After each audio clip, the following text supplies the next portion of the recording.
Happiest Season was released in 2020 and is a Hulu original. And in this movie, a woman plans to propose to her girlfriend but then finds out her significant other has not come out to her parents yet. Guys, it's the holiday season, we made it, yay! Look, 2020 has been really difficult, but I'm glad the holidays are here. As I've gotten older, I've started to appreciate Christmas more. I love seeing the Christmas lights, I love seeing the decorations, so it's been really cool, and I'm so glad we get a really big, Christmas movie coming out. I feel like we really don't get those anymore. It's good that we finally get a really big Christmas movie with such an all-star cast, so I'm glad that we finally get something like that. Let's start with the positives. Kristen Stewart was easily the best part of this movie, and that is really saying something. Her character, she's just so amazing that you just automatically feel latched onto her because she has such a great personality, but she also has this great vulnerability. It's just that great balance that you see throughout the movie that you just feel so emotional towards her. Anytime something bad happens to her, you automatically get emotional, but when something good happens, you laugh with her, you smile with her.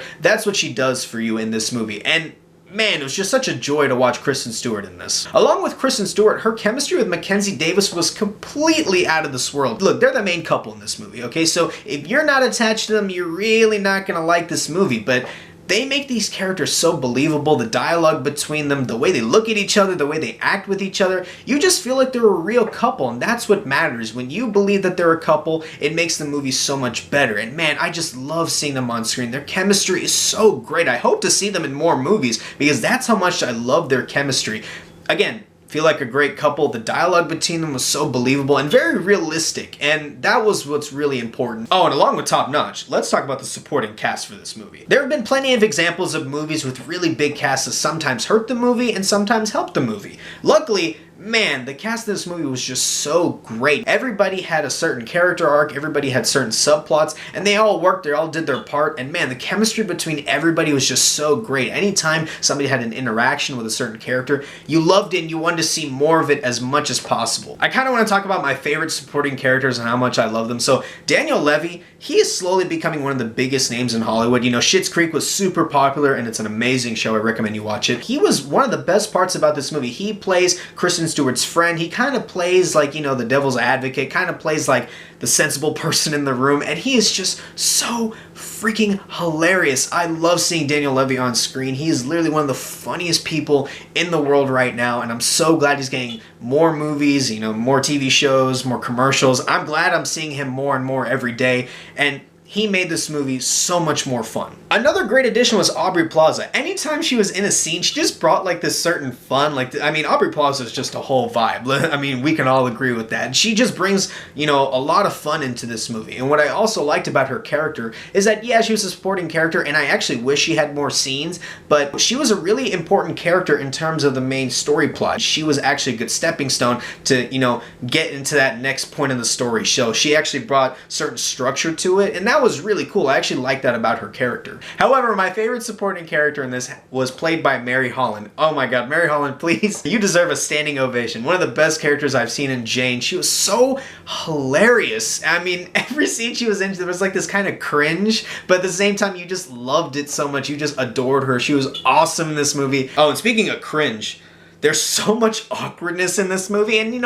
I think that's how the movie was made. People just aren't a fan of cringeworthiness humor, but I like it. When there's certain scenes where like, oh my god, you just feel so anxious, like your body starts tightening up. You're just like, oh, it's so awkward, but I love that. That's what makes it so great. That's what makes, the comedy in this movie work. When you have certain scenes with the parents and how awkward they are with like social media, Jane with her book that nobody cares about, Alison Brie's character and how she's just so like, uptight. That certain cringeworthy humor that goes along with every scene, it just makes it so much fun to watch, and I just had a blast watching, those certain subplots unfold. Alright, so let's get into my negatives. I do have two, and now I'm not going to spoil anything, but I just think some scenes were very unnecessary. Certain scenes I looked at, I was like, was that really necessary? Did we really need to put that in the movie? I think they could have replaced it with something else, and I think it would have been better. And another negative for me, this is my biggest negative, I think this movie's too short. This movie's an hour and 42 minutes, but with the characters you have and the themes you have to deal with and certain subplots that they have,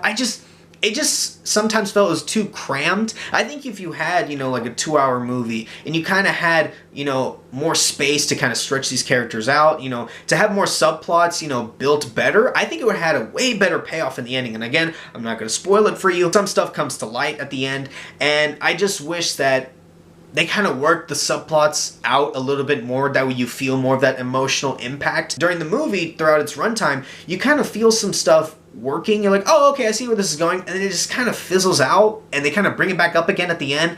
And you just wish that they, kind of paid more attention to it. They kind of built more into it. But, it's just a little nitpicky. But, that's just me. Overall, guys, Happiest season definitely made me happy. I definitely had a blast watching this movie. I'm definitely going to rewatch it. Really good rewatchable movie, in my opinion. The characters are great. I think the setting is great. The awkwardness is amazing. All the supporting cast is awesome. I'm going to give this movie a B+. Seriously, guys. Watch this movie. Really good time. I'm glad I got to watch Happiest season. Guys, thanks so much for watching this video. If you like this video, please like, share, and subscribe. I'll see you next time.